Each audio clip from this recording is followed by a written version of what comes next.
Hey, what's up, people? It's Jason Derulo, and I'm right here at Xablaw. I cannot wait to see you, Brazil. It's going down. I'll see you soon. So I like to start, of course, talking about Brazil, anticipating all the excitement around your performance at the Town Festival. So tell me, like, from your previous time in Brazil, do you recall like a moment that really stuck with you? Any surprise from the audience? And also, like, what do you expect to revisit this time in September? The last thing was Carnival, my last Mm-hmm. memory.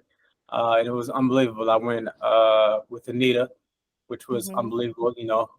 She's the queen, and honestly, it was the time of my life. I've been hearing for years that Carnival is the craziest thing in the world. So I finally made my way over there, and I think I experienced it in a pretty incredible way. Before that, I performed, and the energy of the crowd was just insane. So definitely one of my most memorable places when I'm performing. I've always, I always love coming to Brazil because I feel like they stand apart. It's really a big party vibe in Brazil. Yeah, you have like a collaboration with DJ Lucas Beat and Sia. That's like a Brazilian funk track, right? It's called "You Can Do Anything," and we know that you really like to do like this global vision. And I'm just curious, like, when did the Brazilian funk has reached you?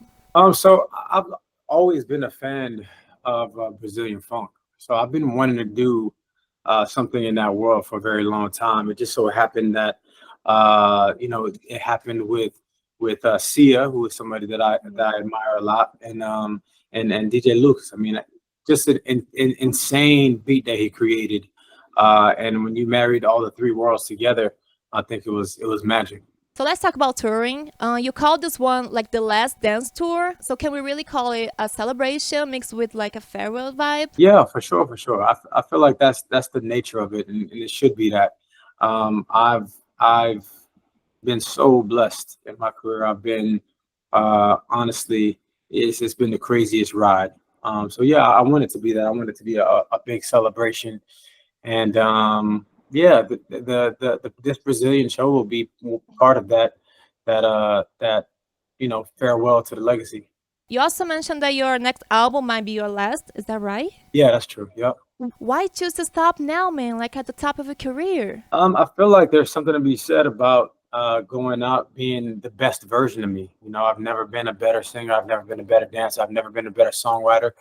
And at my peak, at my best, is when I feel like, I can move on to something else. I've really conquered this world. I've sold 250 million records across the world, and um, I've done it all, and at this point, I'd rather leave at my peak as opposed to, um, you know, the contrary.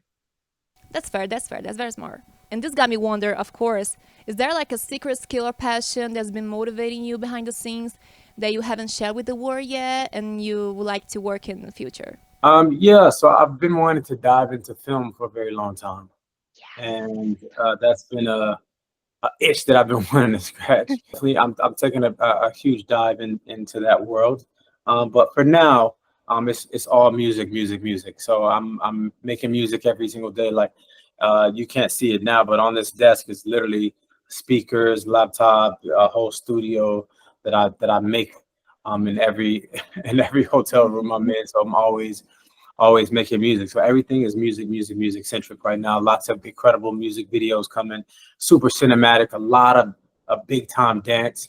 Nobody's dancing anymore. So I was like, cool, we about to take this thing to the next level and bring dance back in a major, major way. And I know Brazil loves dance. So I'm looking forward to especially sharing it with Brazil. Yeah, I can definitely see you in the blockbuster movie, by the way. So you become like a phenomenon on TikTok and across social media. I want to know, like, how has this digital journey shaped your artistic vision, especially considering how much TikTok has impacted the music industry? You know what? I feel like it's allowed me to be exposed to so much more music. And I love that about it.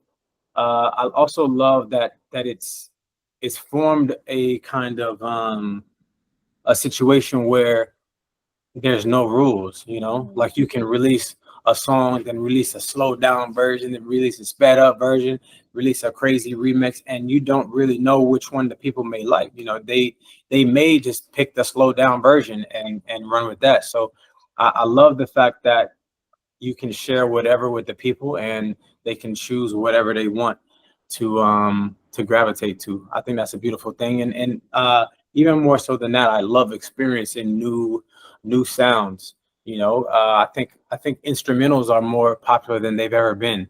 Right? There's never been a time period where a beat will be popular. You know what I'm saying? Yeah. And I feel like we've really headed in that direction. So yeah, I think it's exciting. It's what I always say, like people may like it or not, but I think that TikTok has made music like just timeless. It's all about the reverb, it's all about revisiting it, it's very nostalgic. So that will link to my next question. Because how good and nostalgic it is to bring back that 2010 pop song in your latest track, You DJ and I'll Drive. And like, I mean it. Because I was too young to be on the clubs in 2010, but I was just vibing to the song at the time. And it's so good. So I want to know, like, why revisiting this kind of sound when nowadays, you know, people are more focused on doing 70s and 80s inspired music? So the idea came from the 2010s. People always talking about that being like a golden era in pop music. And I was a part of that time period, obviously. And I thought I always try to do something that's not really being done necessarily, you know. So I'm always, you know, experimenting with different sounds and whatnot. And I fell upon this concept with a great friend of mine, Jay Cash. And I thought it was brilliant. You know, I thought it was really, really cool. It felt like a nostalgic moment for myself as well, you know, because I started in 2009, you know, so that's why that line is just so poignant. My first song came out in 2009, what you say. And yeah, and I feel like it was a perfect way to kind of start this new album and music journey, you know, to throw back to the beginning. Yeah, it's so good, man, by the way. I would love to use the title of your children's book, that is Dream It, Sing It, Do It, which by the way I loved, to link to my next question. So you speak directly to young people all the time. What kind of impact would you like to leave as a mentor to this generation through your words? Honestly, my best advice is to choose what you love doing. You know,